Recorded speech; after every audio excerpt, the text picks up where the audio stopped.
Hi, everybody. Hope you're having a great week. I get a lot of requests for more medical topics, health topics, also parenting topics. So I'm combining those today. And the topic of the podcast is on preparing our kids for a healthy future, especially our young adults. And my guest is Dr. Jill Grimes. She is a family physician, an award-winning author, a media medical expert. You've probably seen her on national shows like Fox News, CNN, CBS, ABC, radio programs as well. She's terrific. We're going to talk about things like rebound partying. What is it? Parents, you need to know about this and you need to talk to your young adults about this. Also, what's in a first aid kit? Do your kids know? Do they know how to use a first aid kit? How much are you doing for your young adults and how much are they doing themselves for themselves and for their health? A lot of great topics today. I know you're going to love this interview. And I want to remind you before we get started, go to my website. You'll see more on this interview, also some other blogs. And while you're there, sign up for my newsletter where I put out a weekly newsletter with more information. I do sound a little bit stuffed up today. It's only a cold, I promise. Here's my interview with Dr. Jill Grimes. Are you looking for more energy? If you're like me, the answer is always yes. Being a working mom, I do everything I can to eat healthy, get enough sleep, be more present for my kids. But, I've come to realize that I actually have to do even more. And I have found that taking electrolytes and immune building supplements, that has helped me more than anything. I put that electrolyte powder in my water every morning. It tastes like lemonade. It's really good. And doing this first thing in the morning, it helps me throughout the day. Now, the line of products that I use is from Seeking Health. I've tested them. I believe in them, and I now recommend them to my listeners and viewers. You can find a link in the show notes, or you can go to seekinghealth.com. That's their website, and use the promo code Natalie at checkout. You'll get a discount. I, by the way, will get a small cut, but this in no way will cost you any more. And you're supporting this show and my efforts to help people live healthier lives. Again, it is seekinghealth.com. Use the promo code Natalie. Dr. Jill joining me now, and I've been looking forward to this conversation. Dr. Jill, let's go straight into where kids are today. And I'm talking about really high school on into college, their mindset, and what you're seeing, what your concerns are. Sure. The biggest concern I have right now is something that's always my concern at the start of any semester, but even more so in the setting of our pandemic that we've been in. And that's what I call rebound partying. So there's that urge to not just party, but party really hard because they haven't been able to. And that can take many forms, but really the most common thing that we see, of course, is alcohol. And pot factors in, whether that's legal or not in your state, but really concerned about kids that are over drinking. Anyone going off to college, especially for the first time, whether they're freshmen or whether they just haven't been on campus yet because they were at home last year, there's always social anxiety and pressure to fit in. And a common way of coping with that when they're out at parties is, of course, to have a drink. But the problem is, and this is going to make me sound a little old, back in the old days, it used to be have a beer. And there's that level of a little bit of alcohol in your system. The more common thing now is doing shots. And the problem with that is that people do multiple shots. It raises their blood alcohol too quickly. They don't get any of the feedback saying they're having too much alcohol until all of a sudden it hits them. And then we're in a dangerous situation. So that's one of my biggest concerns right now. Yeah. And understanding, I mean, frankly, a lot of kids, although they shouldn't be drinking in college before they're 21, they are, and they don't understand, as you just said, the level of danger in different types of alcohol. What's a beer versus what's wine versus a shot? They have no idea. Right. And quantities, because college students still do drink in the cups, not in a nice wine glass with a 4-ounce pour. So it's interesting you talk about this rebound, though. I hadn't really thought about that for adults too, but especially kids who have been so confined and they are like feeling this freedom for the first time in a year, especially if they're off at college and their parents aren't around and they're like freedom, friends. And there's just that tendency to just go all out. Exactly. And if going all out means that you're dancing and having fun and being safe, knock yourself out. That's great. But again, one of the big things we see is just different mind-altering substances, whether that's pot or alcohol. And again, especially at the beginning of the semester, new friends, new situations on their own, testing the waters. Yeah. And, there's the classic preacher's kid who came from a very strict family and then gets to college and goes crazy. You see all different varieties of this, but I think it's really important as parents, what we can do to help our kids is to have some conversations about things like, hey, what's your exit strategy? What do I mean by that? That, do you have a code word with your friends? If you're feeling uncomfortable, if you feel like you're being pressured to drink, or if you are drinking and you drank too much, do you have something that will help you leave in a socially acceptable way that you feel comfortable with? For a lot of people, that's a code word. Other people, one strategy that that actually came from a college student focus group that was talking about this problem. They said, one girl said, I just spill a drink on myself. And I'm like, oh no, my shirt, I gotta go. Go. Yeah. And you can do that for a friend as well as yourself. If you see someone that is getting in too deep, they're clearly getting intoxicated, or you just throw your drink on them. Yeah, sure. Well, maybe not throw, but you could casually bump into them. But I think having those conversations is really important. And I will say also, there are kids that choose not to drink, but feel very pressured either to drink or to get a fake ID. I know it's a big social thing to go out, but it depends where you are. Some places you have to be 21 to even go in. And so there's a lot of kids who get fakes, the fake ID, and which I do not recommend, of course. But there's a peer pressure issue about that. And that creates a lot of stress. How do you, okay, so you're a doctor. I know you're going to tell us what's right and what's healthy. You're a mom as well and an author. How do you, I want to talk about the drinking first of all, because I am really big on not admiring the problem. There is a problem. So we can't just look at it and say it's a problem. So you gave me one strategy there, and that is to have a code word and also, spill the drink accidentally. But what else can we do? Like in my mind, I've got one daughter at college. I've got one that's a senior in high school. And in my mind, it's never too late to have those conversations. Never too late. Even though they're off, you got the phone, you've got FaceTime. And sometimes those conversations are, I just need to talk to you about something. And then you'll get the, Mom, I got it. It's okay. It's cool. No, I really need to talk to you about something. Just listen to me. What would you say as a mom, as a doctor? How do you introduce that conversation without seeming like, the pushy or the overkill forced parent? Well, you could say, hey, I was listening to this podcast and have you heard of anyone ever doing that? Seriously, it's a good intro. And this is part of why I tell stories in all the books that I write. And when I speak, I tell stories so that people can go out and say, hey, I heard this story, and then because that's way more interesting. It's a great way to introduce it. Yep. Yeah, that's right. It is. Yeah. But I will say one interesting statistic that is also kind of a story, I guess, is that if you ask college students, there've been all kinds of studies about this. It's really interesting. If you ask a given college student, you say, hey, what percentage of your peers, of other college students do you think drink alcohol or have sex or smoke pot? And the interesting thing is they all think it's more people doing it than actually is. Because a third of college students choose not to drink all the way through college, and a third drink too much, and a third drink kind of responsibly. So it's not everybody, but there are certain cultures, and I don't want to pick on Greeks, but the reality is in the Greek system, many parties are structured with drinking. And so in certain cultures, students will look at me like I've grown a third head if I tell them that a third of college students don't drink, but every single one of my friends gets drunk every single weekend. Culture. Right. And it's not okay. And talking about, I think everyone knows about concussions now. We hear a lot about professional football players, and people understand that multiple concussions are bad for your brain. That is not a good thing long term.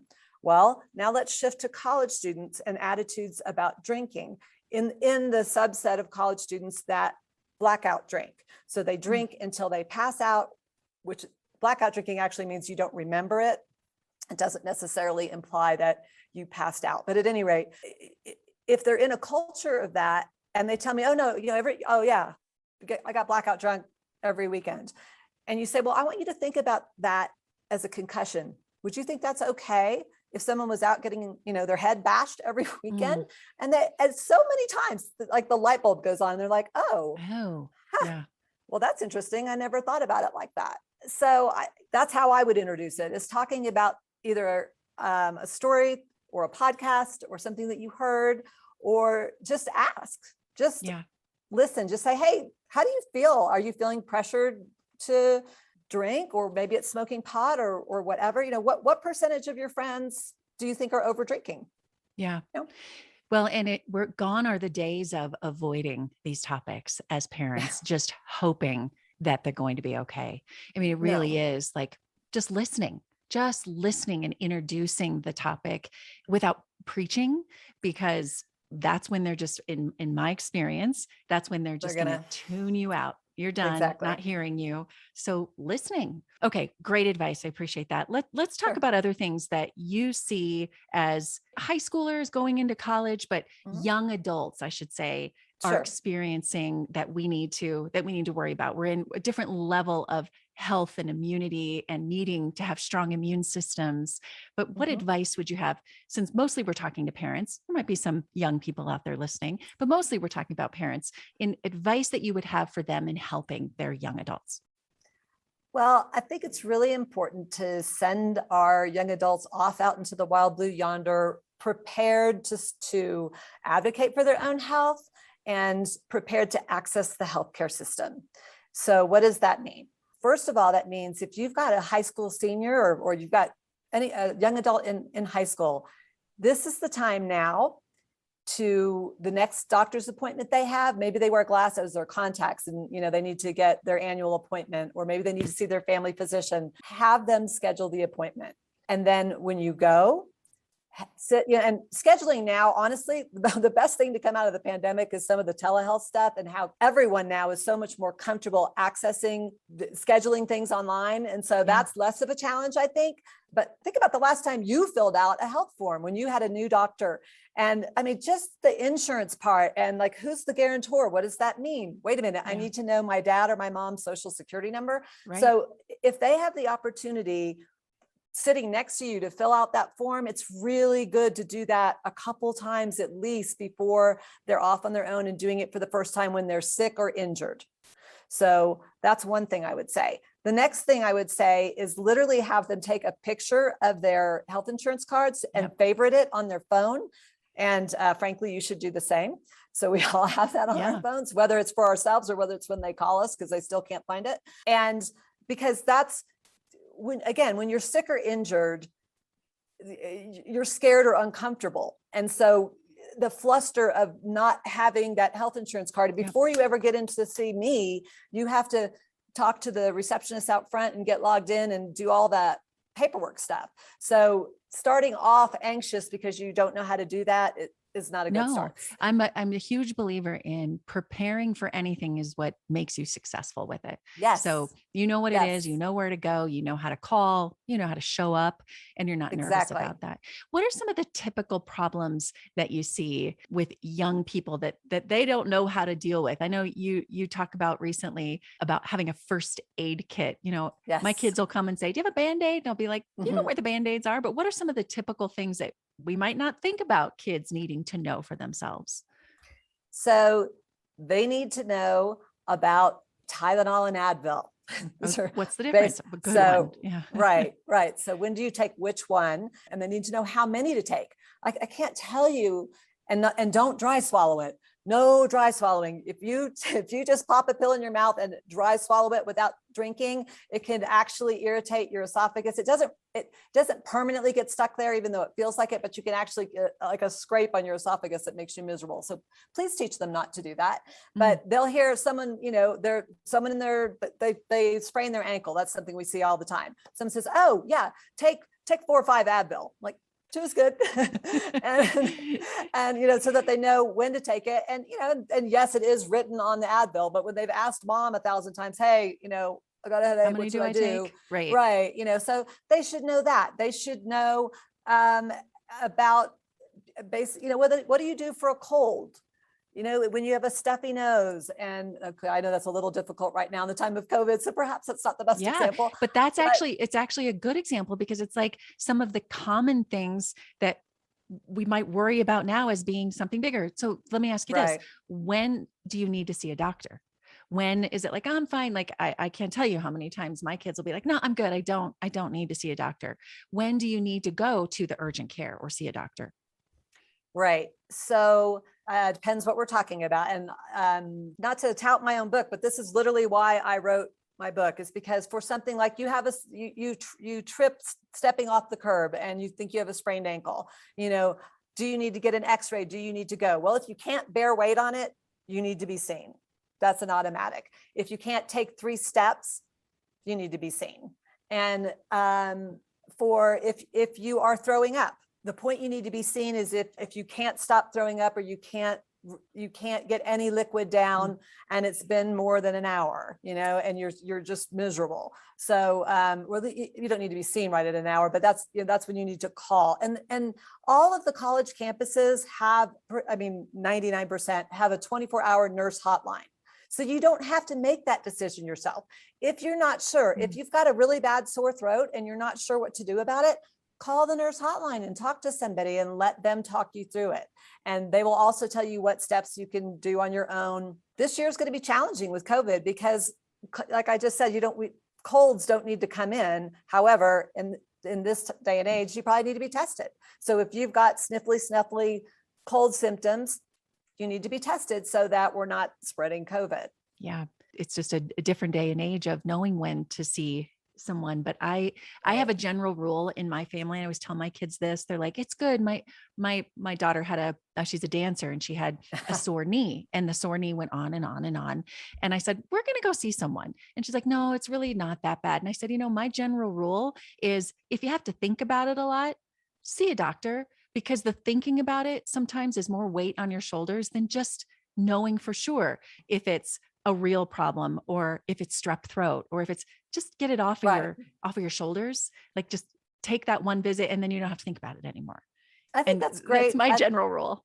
I like that rule. I like that a lot. And I do want to say kids will frequently, a lot of this depends how you grew up in your household. Some households, the second you have a headache, hey, take a Tylenol or an Advil.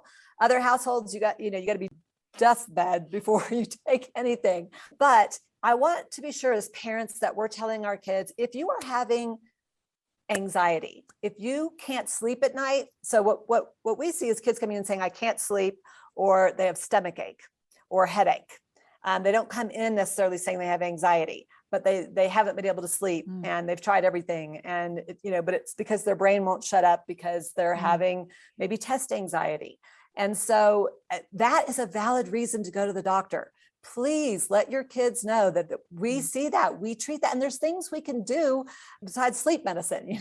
There's a lot of behavioral modifications we can do to help them.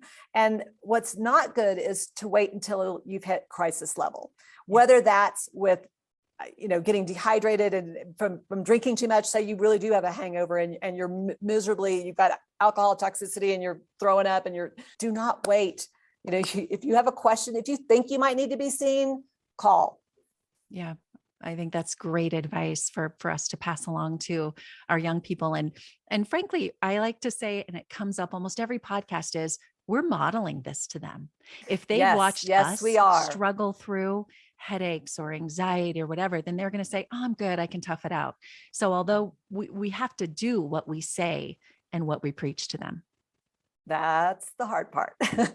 We absolutely do. And that includes things like prioritizing sleep, and exercising and doing those things and eating well. We can't tell them stuff and then model the opposite. Yeah. Well, I know your book, College Student Health Handbook, it talks a lot about college, but really what you're saying through a lot of this is that we have taught them a lot of that along the way. Yes. And our high schoolers, our middle schoolers, I've got an 11-year-old too. And I have to be sure he sees me doing these things, because by the time they've gotten to college, we're backpedaling.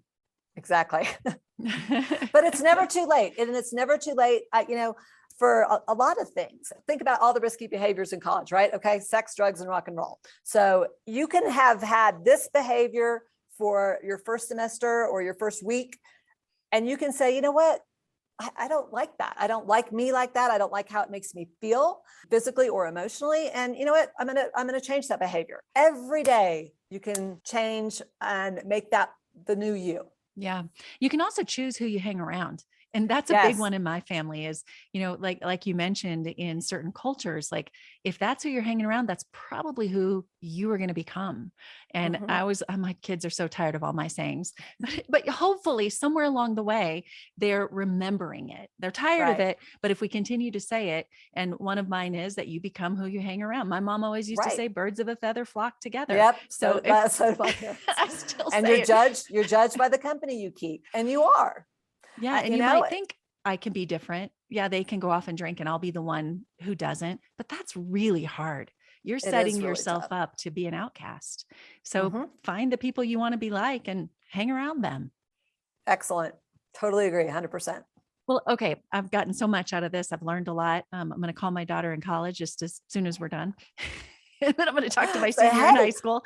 I was talking to someone and I heard I heard that. this really great tip.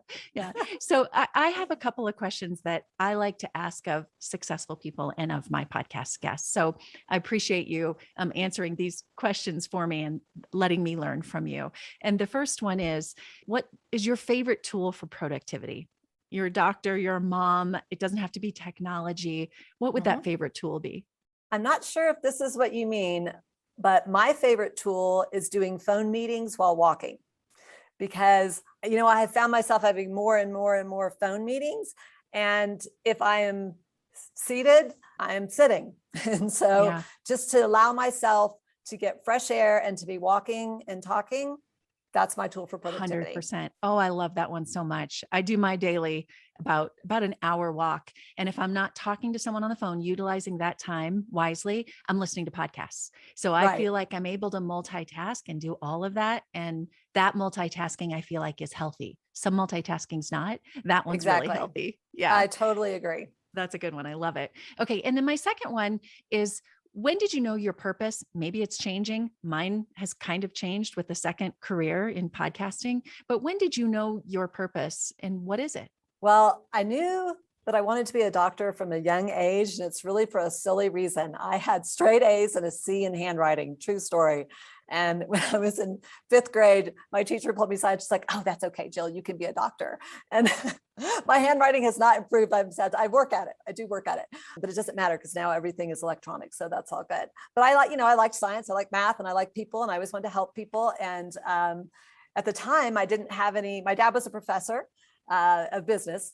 So education was important, but I didn't really have doctors in the family. But actually, my sister is a doctor also, and I have a brother who's an engineer.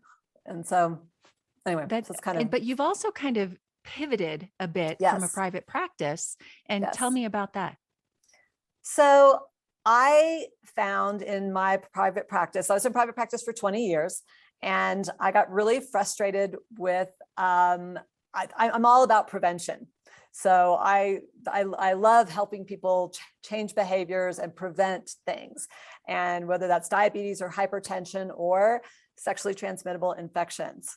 And so something I kept seeing over and over the years, and I have a very well-educated population, and everyone was continually surprised when they got an STD.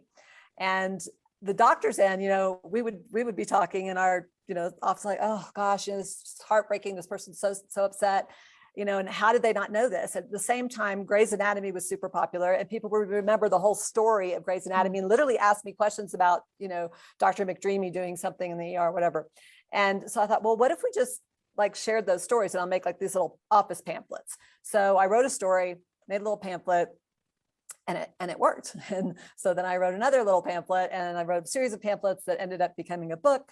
And then I thought I could just have somebody sell the book and I would go on being a doctor, but the publisher had a different idea about that. So then I got my media training and started doing radio and talking. And I found that I really enjoy talking to big groups, and particularly talking to young people, because there's so much is preached at them. What you said earlier really hit home with me. And I really try not to preach. I just want to talk about, hey, look, these are the medical consequences of this action, whether that is eating poorly or not sleeping or a risky behavior, and just lay it out there. And so that people can understand the natural consequences and make choices about what behaviors they want to change. I love it. I love the pivot that you made. And it's hard, I know from myself, making a pivot, to have the courage to do that when you have a secure thing that works really well, but you feel a higher calling. You feel Yes. like maybe I could do this in another way. So I love that you did that and you're still Thank you. writing and making Yes. the time to do things like this. I just really appreciate it. And thank you for your time coming on the podcast. Where Thank you can so people much. find you? So I want them to be able to find your books and your information. Sure. So everything for me is Jill Grimes, MD. So my website's Jill Grimes, MD, my Twitter handle. I'm really not very good on Instagram, but I am technically on there, Jill Grimes, MD. And my book, The Ultimate College Student Health Handbook, your guide for everything from hangovers to homesickness. First, try your local bookstore. Let's support them. But it is also on Amazon and frequently on sale there. Fantastic. Good. Well, we appreciate it. Good to see you today. Thanks so much for having me.